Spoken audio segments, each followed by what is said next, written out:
चलते हैं dear students आज ग्राफ को लेकर के, क्योंकि कुछ ऐसे भी स्टूडेंट थे जिसका ग्राफ छूट गया था। तो आज ग्राफ को लेकर देखते हैं, शॉर्टकट वीडियो बना देते हैं ग्राफ के विषय में। जो एग्ज़ाम 2024 में प्रिंट आउट हो गया है वो वाला ग्राफ। लेकिन उससे पहले हम बेसिक को लेकर के चलेंगे। बेसिक वाला कॉन्सेप्ट पहले स्ट्रॉन्ग कर देते हैं, उसके बाद हम बुक की तरफ जो 2024 में आ चुका है जो ग्राफ, उसको लेकर चलेंगे।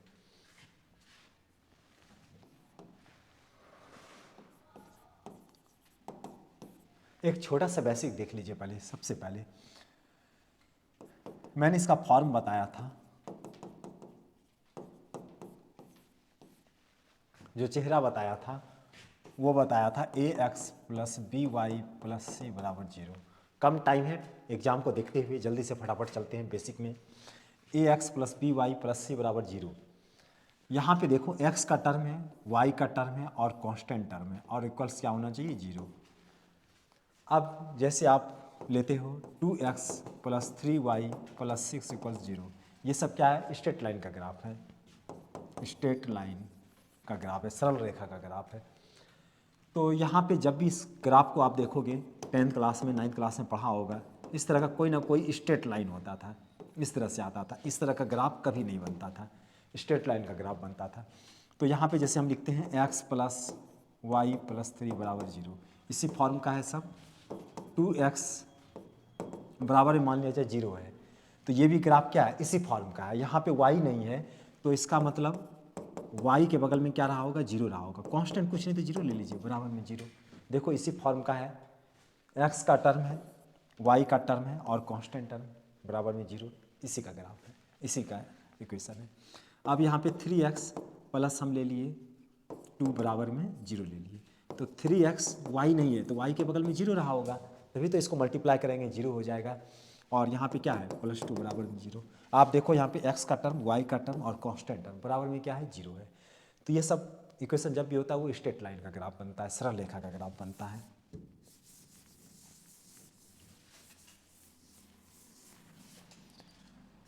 ध्यान दीजिएगा बच्चों, यहाँ पे x बराबर क्या है? 0 है। ये भी क्या है?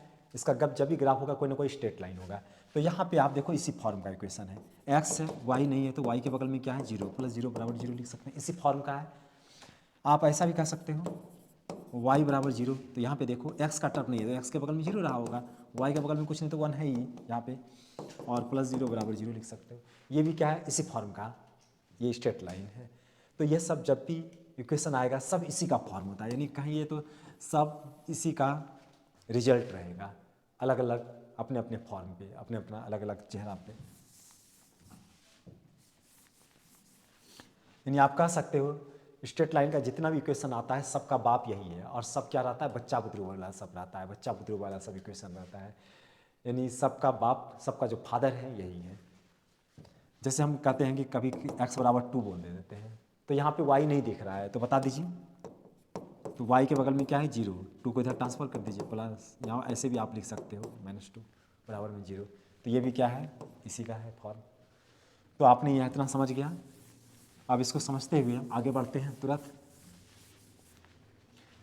देखो x बराबर 2 है, किसका टर्म नहीं है वो देखना है अब आपको। यहाँ पे किसका टर्म नहीं है ध्यान देना, y का टर्म नहीं है, क्योंकि आपको फॉर्म इससे कंपेयर करना पड़ेगा। अभी जो मैंने डिस्कस कर रहा था a x plus b y plus c बराबर 0, इससे आपको हमेशा कंपेयर करना पड़ेगा।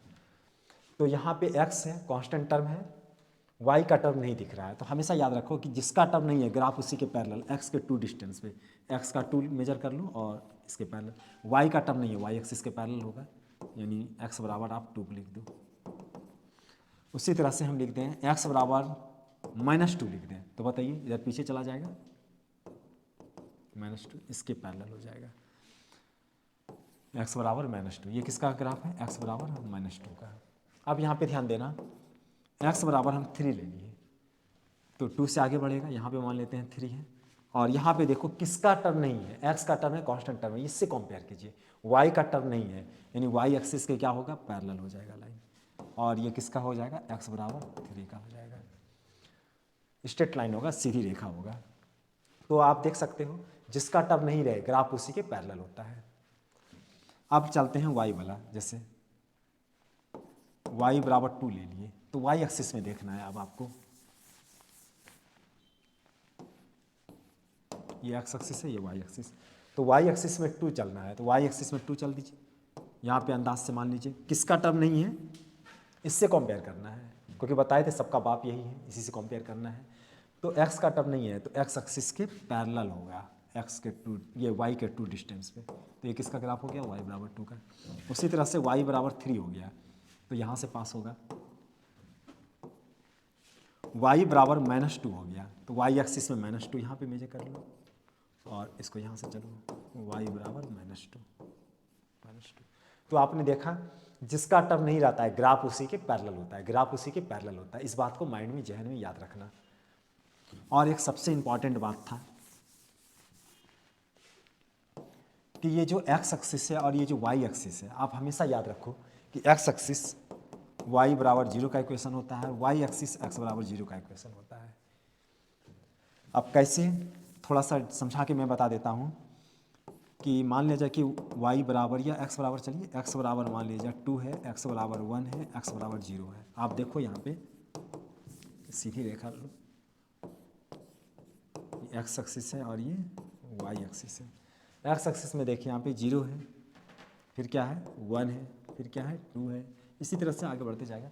यहाँ पे आप देखो x बराबर 2 किसका टर्म नहीं है, y का टर्म नहीं है, y एक्सिस के पैरेलल x के 2 डिस्टेंस पे, ठीक है। x बराबर 1 है तो 1 पे चलेगा। उसी तरह से x बराबर क्या है, 0 है, तो इसी को कॉन्साइड कर जाएगा, लाइन इसी पे चढ़ जाएगा y एक्सिस पे। तो y एक्सिस जो कहलाएगा वो x बराबर 0 का इक्वेशन होता है, उल्टा होता है जस्ट। तो y एक्सिस को x बराबर 0 और x एक्सिस को y बराबर 0 कहेंगे। यहाँ तक क्लियर है? आगे चलते हैं। एक मैंने फॉर्म बताया था y बराबर mx का फॉर्म बताया था, ध्यान देना। y बराबर mx का फॉर्म, y बराबर mx का फॉर्म। यहाँ पे देखो x का टर्म है, y का टर्म है, x का टर्म है, y का टर्म है, स्लोप दिख रहा है m, x का टर्म है, y का टर्म है। कांस्टेंट टर्म अलग से नहीं है, ऐसे तो कांस्टेंट टर्म हमेशा बन जाता है, लेकिन यहाँ पे ये ध्यान देना है कि x का टर्म है, y का टर्म है। तो ग्राफ हमेशा ओरिजिन से पास करेगा, ओरिजिन से पास करेगा। ये सब पढ़ा दिए थे। ये बराबर एंगल बना करके पास करता है, y बराबर mx का फॉर्म बनेगा, जिसमें y बराबर x का इक्वेशन कहलाता है। ये y बराबर mx का फॉर्म बनता है, जिसमें मैंने बताया था कि m को क्या बोलते हैं, टेन थीटा बोलते हैं। यहाँ बगल में क्या है, कुछ नहीं तो 1।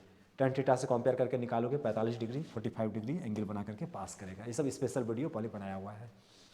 अब यहाँ पे देखो, यहाँ से अगर पास करेगा, यहाँ से ओरिजिन से पास करेगा, ये ओरिजिन है ये पूरा, यहाँ से अगर पास करता है इस तरह से, तो ये ग्राफ हो जाएगा y बराबर -x का।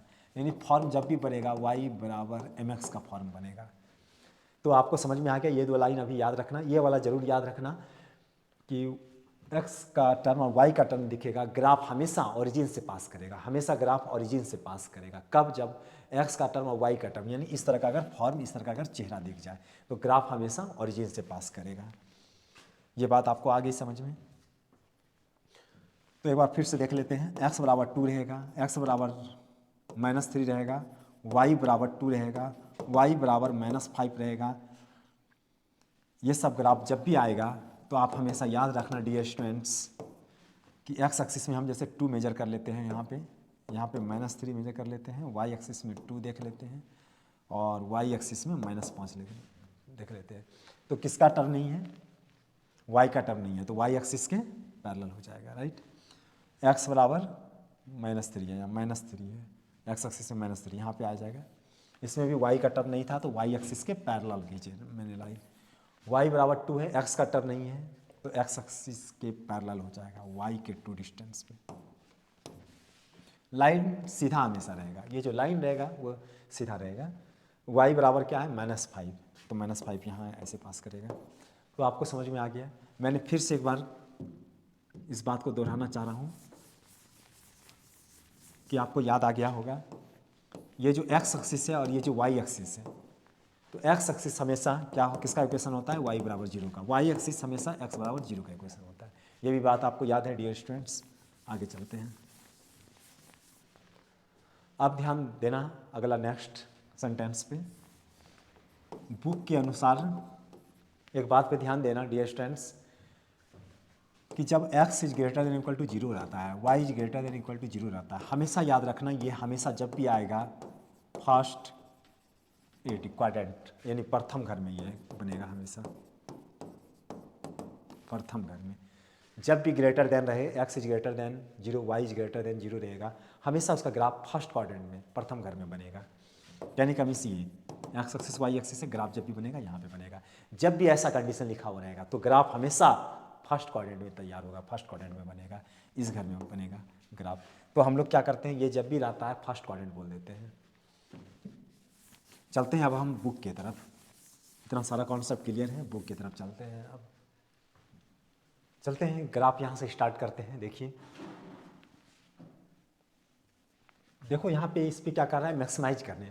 आपको ये भी पता है इसमें ऑब्जेक्टिव भी प्रिंट आउट हो चुका है, ऑब्जेक्टिव भी आएगा जो आप एग्जाम 2024 में देखोगे, और सब्जेक्टिव भी एक क्वेश्चन 5 नंबर लॉन्ग क्वेश्चन रहेगा और ऑब्जेक्टिव भी। तो यहाँ पे इसी पे मैक्सिमाइज करने का आता है, मैक्सिमम वैल्यू निकालने का आता है। तो हमेशा इसको ऑब्जेक्टिव फंक्शन बोलते हैं, इसको ऑब्जेक्टिव फंक्शन बोलते हैं, और इसको हमेशा सब्जेक्टिव फंक्शन बोलेंगे।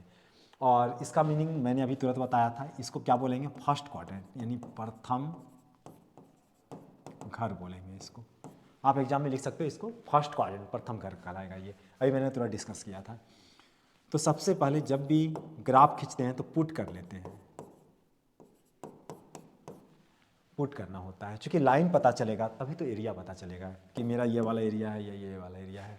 इनक्वालिटी हमेशा, सर्वसमीका हमेशा, लेस ग्रेटर हमेशा एरिया के बारे में बताता है। लाइन जो होता है वो बताता है कि मेरा कौन सा एरिया होगा। तो लाइन किसको बताता है, जब इक्वल का साइन रहे, इक्वल का इक्वेशन में यहाँ पे हमेशा ये जो इनक्वालिटी है इसमें अगर बराबर का सिंबल रहेगा तो हमेशा लाइन को रिप्रेजेंट करता है, और less than greater than area के बारे में बताता है। तो सबसे पहले मुझे लाइन पता चलेगा तब तो एरिया पता चलेगा। तो हमको सबसे पहले क्या खींचना होता है, लाइन के बारे में।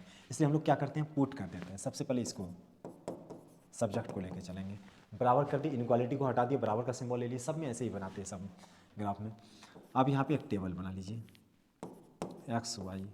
अब यहाँ पे देखो, एक बार x को जीरो, एक बार y को जीरो लो, तो x को जीरो लेगा तो y का मान 4 आएगा, y को जीरो लेंगे तो x का मान 4 आएगा। अब यहाँ पे देखो,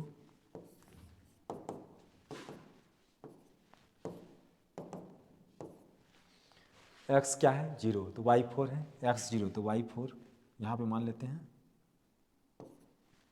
x जीरो तो y 4, y जीरो तो x 4। इतना सा इक्वल डिस्टेंस में अंदाज से बना ली, ग्राफ में आप देख के बनाना स्केल से। तो यहाँ पे देखो x जीरो तो y 4, यानी x जीरो था तो y 4 था, और ये क्या होगा 4,0 आ जाएगा, यानी आपका इस तरह से लाइन बनेगा। इसके बाद देखिए चेक करेंगे, मीन्स आप कह सकते हो इनक्वालिटी, चेक लिखो या इनक्वालिटी लिख दो, अगर ये आपको दिक्कत होता है तो लिख दो, चेक करना है। तो यहाँ पे क्या करना है, पुट x की जगह जीरो, y की जगह जीरो रख दो। इनक्वालिटी देखो क्या है, इसको पुट कर रहा है, इनक्वालिटी क्या है, इसको उठा लो, x plus y is less than equal to 4। यहाँ पे मान को रखो, जीरो जीरो रखिए, तो zero is less than zero 4। यहाँ पे देखो कहता है जीरो जो है 4 से छोटा या बराबर है, 4 से छोटा, जीरो जो है 4 से छोटा है, बराबर नहीं, इसके बीच यह छिपा हुआ रहता है, ना बराबर है या छोटा है कह रहा है, तो बराबर नहीं है लेकिन छोटा तो है ना, यस ट्रू, सही है, या आप ये ऐसे भी लिख सकते हो टी ट्रू, तो ये सही हो गया। सबसे पहले तो ये बताया कि मेरा जो एरिया बनेगा वो फर्स्ट क्वाड्रेंट बनेगा, फिर यहाँ से पता चला इस फर्स्ट क्वाड्रेंट में इधर बनेगा क्या इधर बनेगा, तो ये बता रहा है कि एरिया इस लाइन से, ये जो लाइन, इस लाइन का नाम भी रख दो, लाइन का नाम क्या था, x प्लस वाई इक्वल्स 4। तो ये बता रहा है सही, यानी ये ओरिजिन जो है, ये जो जीरो जीरो पॉइंट है इसको सपोर्ट कर रहा है, तो एरिया इधर बनेगा। क्यों, मान लो इस तरह से समझ लो कि तीर छाप विधायक है, एक गांव इधर है एक गांव इधर है, ये वाला इसको सपोर्ट कर रहा है, ये कह रहा है सही है इंसान। तब जब ये तीर छाप विधायक जब जीतेगा तो ये नाला सड़क चापाकल किधर करवाएगा, इधर ना काम करेगा, अपना गांव में ना, दूसरे गांव में तो काम नहीं करेगा, जिधर उसको हरा दिया था, जिधर जीता नहीं था इलेक्शन में उधर तो काम नहीं करेगा, जिधर जीता है उधर काम करेगा, यानी ये ओरिजिन इसको सपोर्ट कर रहा है तो काम इधर करेगा। कहने का मीन्स आपको एक पॉइंट चेक करना है, या तो इधर का या इधर का, इधर सपोर्ट करेगा तो समझ जाना, उधर सपोर्ट कभी नहीं करेगा, वो एक वही कौन से एक ही इंसान से पता लगा लेंगे। कोई भी आप पॉइंट ले सकते हो, ये ले सकते हो, -1 0 ले सकते हो, कोई भी पॉइंट ले सकते हो, इधर इधर का बना करके कहीं भी पॉइंट आप ले सकते हो। लेकिन सबसे आसान पॉइंट 0 0 है, इसलिए हम लोग क्या करते हैं, 0 ही अक्सर रखा करते हैं। तो 0 0 जब पॉइंट रखे तो इसको सपोर्ट किया, इसका मतलब है कि उधर का एक भी पॉइंट इसको सपोर्ट नहीं करेगा। आप इधर भी पॉइंट ले लो, मान लीजिए 5 0, घर में रख के देखना, जब इसको पॉइंट को इसमें रख के देखोगे ना तो गलत बताएगा वो। कहने का मतलब एक ही पॉइंट, एक ही साइड का आपको चेक करना है, या तो इधर का या इधर का, ये सपोर्ट कर गया तो एरिया इधर बनेगा, तो इधर रंगेंगे, तो इधर जो रंगेंगे। और फर्स्ट क्वाड्रेंट बनाया था क्या, एरिया इधर होगा, ये कह रहा इधर होगा, ये कह रहा इधर होगा, ये कह रहा इधर होगा, तो एरिया यहाँ बनेगा, ये वाला बनेगा। ये कह रहा था फर्स्ट क्वाड्रेंट ना, फर्स्ट क्वाड्रेंट बनेगा, इधर इधर पॉजिटिव था दोनों, इधर इधर, और ये कह रहा है इधर, तो कॉमन एरिया तो यहाँ पे बनेगा, तो ये एरिया बना। अब इसमें ये तीनों क्या कहलाएगा, कॉर्नर पॉइंट कहलाएगा। कैसा पॉइंट, कॉर्नर पॉइंट। तो कॉर्नर पॉइंट में हम सबका वैल्यू निकालेंगे और इस ऑब्जेक्टिव फंक्शन पे रख करके चेक करेंगे कि किस पॉइंट पे मैक्सिमाइज हो रहा है, मैक्सिमम वैल्यू आ रहा है, अधिकतम वैल्यू आ रहा है, वो चेक करेंगे। तो बस इसको उतारने के बाद, और यही रीजन फिजिबल रीजन कहलाएगा। और सबका मैंने क्या किया, सबका वैल्यू निकाल लिया। कॉर्नर पॉइंट, वो जो कोना में जितना भी पॉइंट आपको दिखा था, तो उसमें सबका वैल्यू निकाल लिया, उसका नाम मान लिया। जो यहाँ पे जो आपका ग्राफ बना था, तो इसका नाम ए था, 0 था, इसका नाम ए और बी मान लिए, और मान करके यहाँ पे पॉइंट रख दिए। सबका निकला सबसे अधिक क्या है, मैक्सिमम वैल्यू 16 हो गया। तो यहाँ पे लिखेंगे हैंस जेड का क्या कर रहा था, मैक्सिमाइज वैल्यू कर रहा था, मैक्सिमम वैल्यू। तो मैक्सिमम वैल्यू कितना आ गया, 16 आ गया। किस पॉइंट पे, एट किस पॉइंट पे,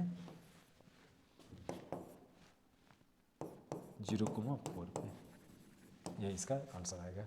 तो जिस पे मैक्सिमम वैल्यू, जो सबसे अधिक मान आया, वही क्या कहलाएगा, मैक्सिमम वैल्यू। किस पॉइंट पे, वो पॉइंट दे देना है, ये पॉइंट। डियर स्टूडेंट्स, चलते हैं अगला नेक्स्ट क्वेश्चन की तरफ। सबसे पहले हम क्या बोले थे कि पुट कर लीजिए, x + 2y बराबर में क्या हो जाएगा, 8 हो जाएगा। 3x + 2y बराबर में क्या हो जाएगा, 12। और इसका नाम मैंने बताया था कि इसको क्या समझना है, फर्स्ट क्वाड्रेंट। इसका हिंदी क्या होता है, प्रथम घर, प्रथम घर। तो अब यहाँ पे देखो, इस पर एक टेबल बना लीजिए और इसका भी एक टेबल बना लीजिए। इसके पहले वाले क्वेश्चन में एक ही इनक्वालिटी था उस तरह का, जो मैंने एक ही टेबल बनाया था। यहाँ पे दो इक्वेशन था जिससे मैंने 2 इक्वेशन बनाया, 2 टेबल बना लिया। तो एक बार एक्स वाई है, यहाँ पे एक्स वाई, यहाँ पे देखो, एक बार x को 0, एक बार y को 0, x को 0, y को 0। स्टैंडर्ड वर्क करना है, स्मार्ट वर्क करना है।